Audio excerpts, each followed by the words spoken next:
Welcome to another service video. Today we'll be covering the evacuation process for a DOAS, or dedicated outdoor air system.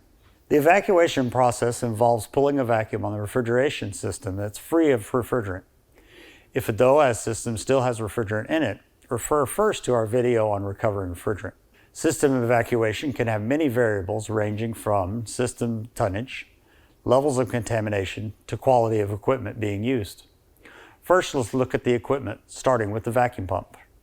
It's recommended to use a two-stage vacuum pump to increase efficiency. Start with new vacuum pump oil. Vacuum pump oil is extremely hygroscopic or moisture absorbing, so starting with fresh oil will make things go a lot faster. It's good to test your vacuum pump and micron gauge prior to the system evacuation.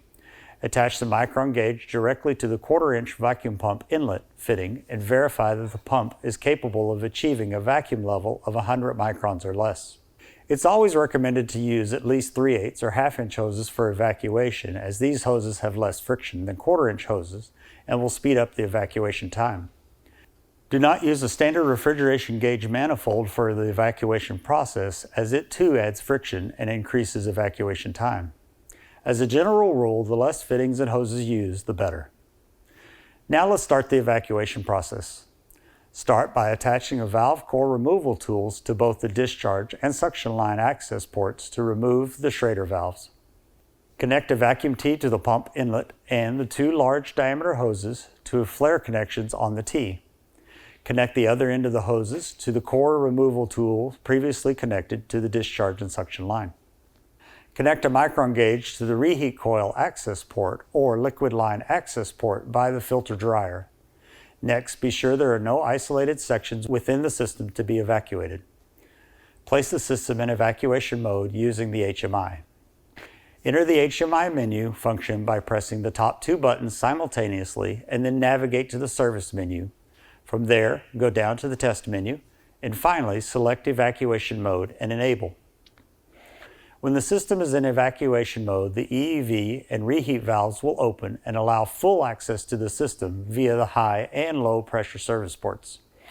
Ensure the compressor does not run during this time by pressing the off reset button on the compressor VFD. Start the vacuum pump and open any isolation valves between the pump and the system. If the vacuum pump is equipped with a gas ballast, be sure that it is open to start the evacuation process, which will help keep water vapor from condensing in the vacuum pump. Once the micron level reaches 10,000 to 5,000 microns, you can close the gas ballast for the remainder of the evacuation. Pull a vacuum until a level of 1,000 microns is reached, and then shut off the isolation valves while leaving the pump running. Leave the system this way long enough to get a status on the evacuation.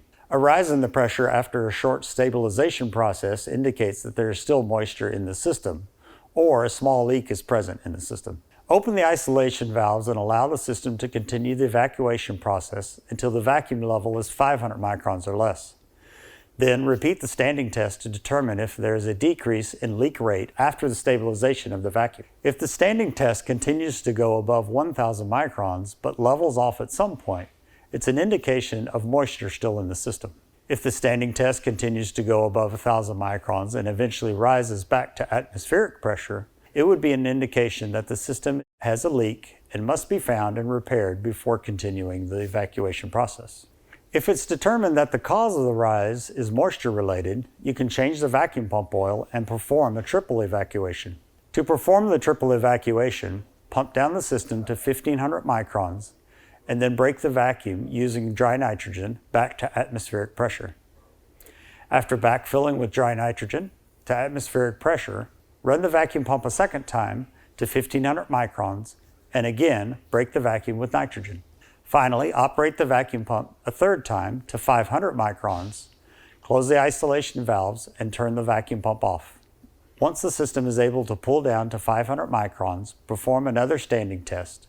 If the vacuum holds and does not rise above 1,000 microns in 20 minutes, the evacuation is complete and the system is ready to charge. Check the description below for a link to other DOAS videos. For questions on this or any of our products, please feel free to call or email. Thanks for watching.